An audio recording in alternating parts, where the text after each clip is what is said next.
আজ বেশ কয়েক মাস ধরে আমাদের জীবনটা এত অনিশ্চয়তার উপর দিয়ে যাচ্ছে, কি বলবো, একমাত্র সৃষ্টিকর্তাই খুব ভালো জানে।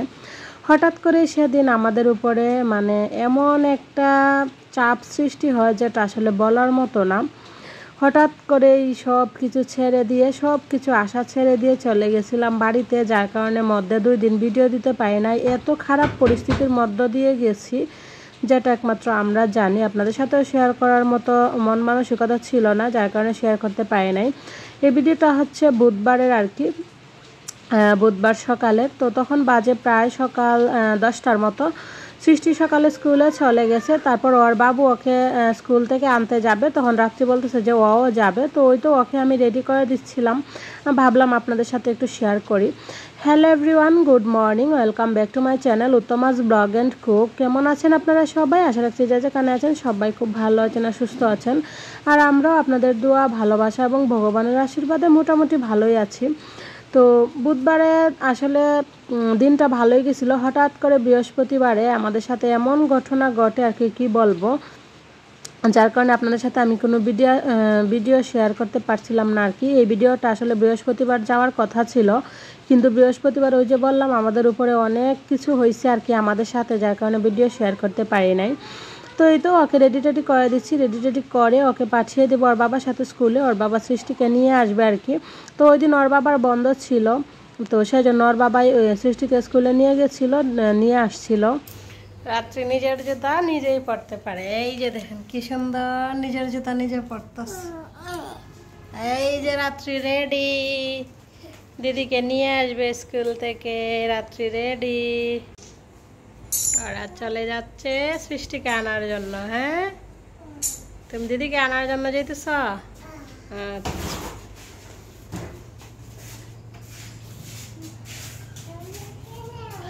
ওদেরকে স্কুলে পাঠিয়ে দিয়ে আমি এদিকে রুমটা গুছিয়ে নিচ্ছি। আর মন মানসিকতা এত খারাপ, কাজ যে করব সেই কাজগুলো আমার হাতেই উঠতেছে না।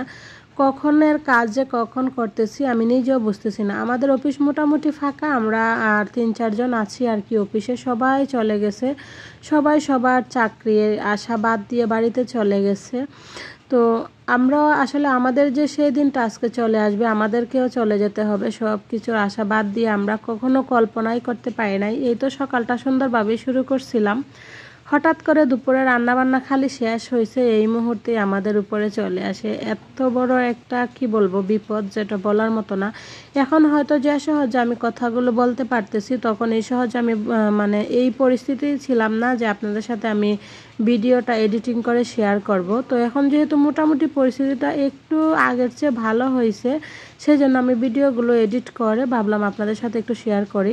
এই কারণে মধ্যে 3 দিন আমি ভিডিও দিতে পারি নাই। তো বুঝলে নেই, একটা ফ্যামিলিতে একটা পুরুষ মানুষের উপরে যদি মূলত পুরুষ মানুষের কাজের উপরে যদি একটা প্রেশার পড়ে বা চাপ পড়ে, তখন সেই ফ্যামিলির মানুষগুলোর কীরকম মন মানসিকতা থাকে। কারণ আমার হাজব্যান্ডের চাকরির উপরে নির্ভর আমাদের সবার। এখন ওর এই চাকরিটাই যদি না থাকে, তাহলে আমাদের মনের কি অবস্থা হবে একমাত্র আপনারাই বুঝতে পারবেন। তো সেই জন্য আসলে মধ্যে 3 দিন ভিডিও দেই নাই। আমরা আসলে বাসায়ও ছিলাম না, আমরা সব কিছু বললাম না যে সব কিছুর আশা বাদ দিয়ে বাড়িতে চলে গেছিলাম, একদম রুম টুম তালা দিয়ে বাড়িতে চলে গেছিলাম।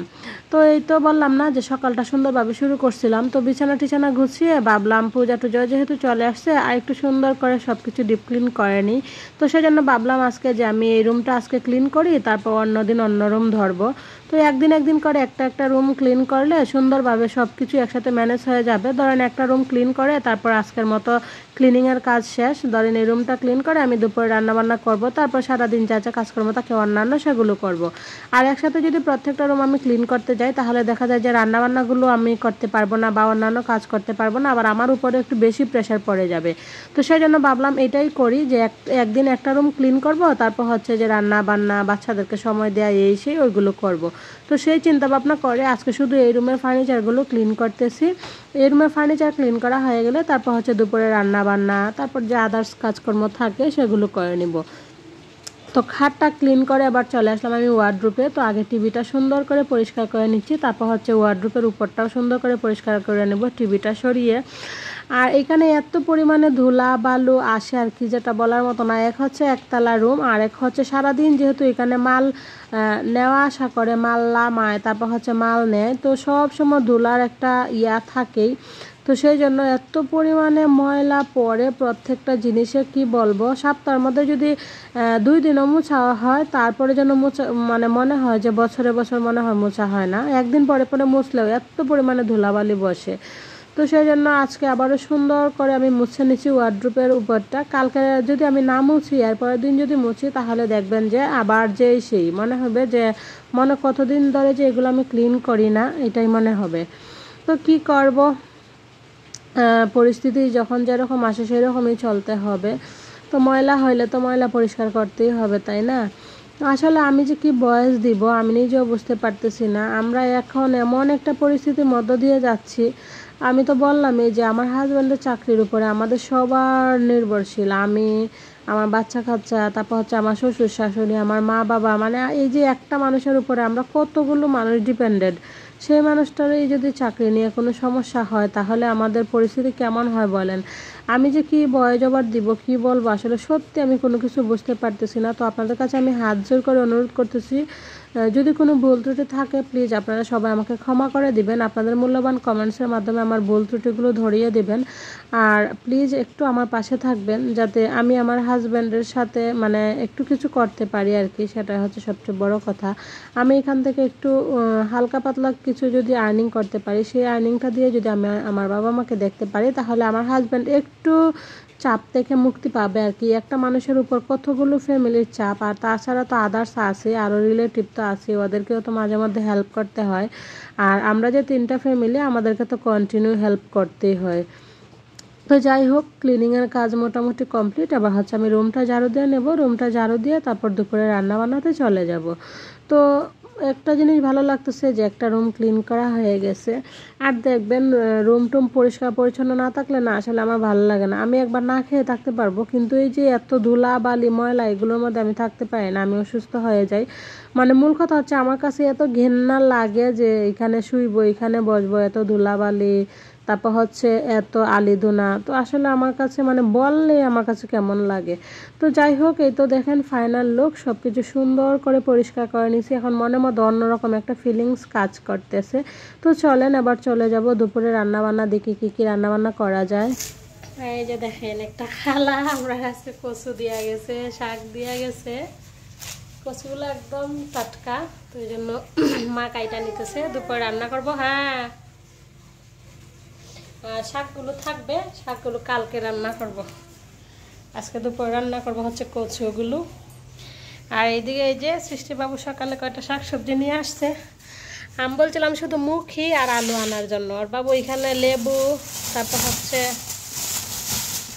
কাঁচা কলা, লাউ হচ্ছে, পাতি লাউ, মিষ্টি লাউ, আলু, এগুলো নিয়ে আসছে।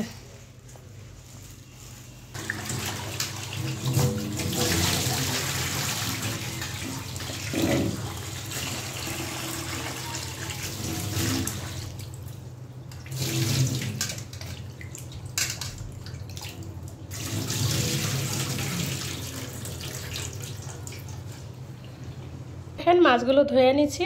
এবার চলেন মাছের গায়ে হলুদটা করে ফেলি। তো মাছগুলো লবণ হলুদ দিয়ে মাখিয়ে নিই, তারপর ভেজে নিব, ভেজে নিয়ে রান্নাটা করে নিব। হারিয়ে আধারে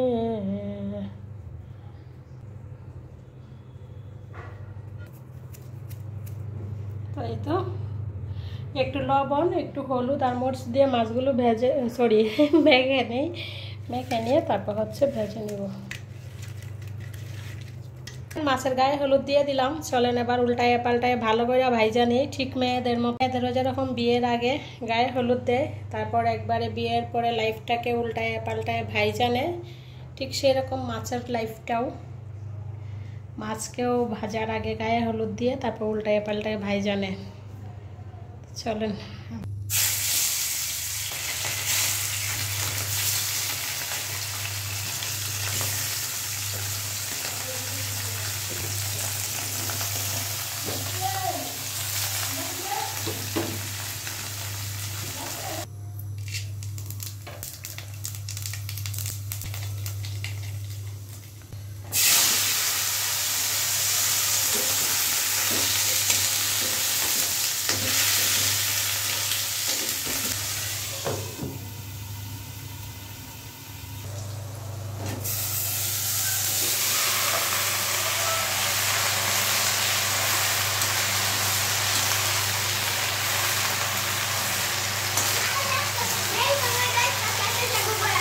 কচু শাকগুলা এত ভালো লাগছিল কি বলবো। তো অনেক দিন পরে এরকম একদম তরতাজা কচু শাক খাইছি। এখানে আসলে পরে আসছি পর থেকে কচু শাক খাওয়াই হয় না।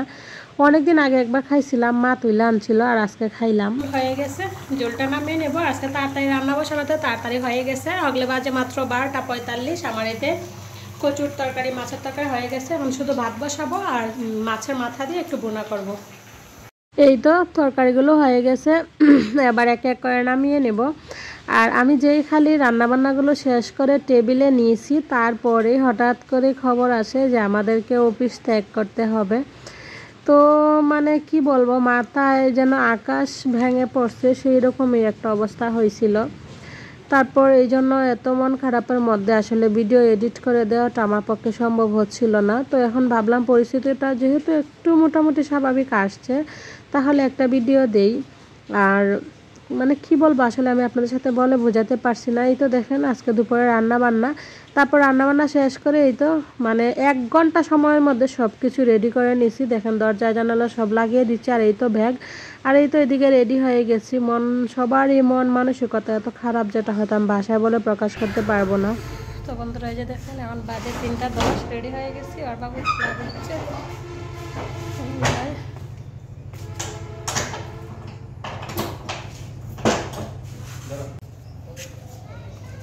সব চলে গেছে, কেউ নাই।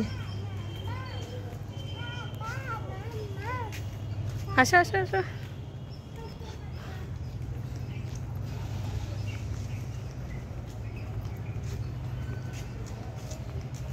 আয় সৃষ্টি আসো।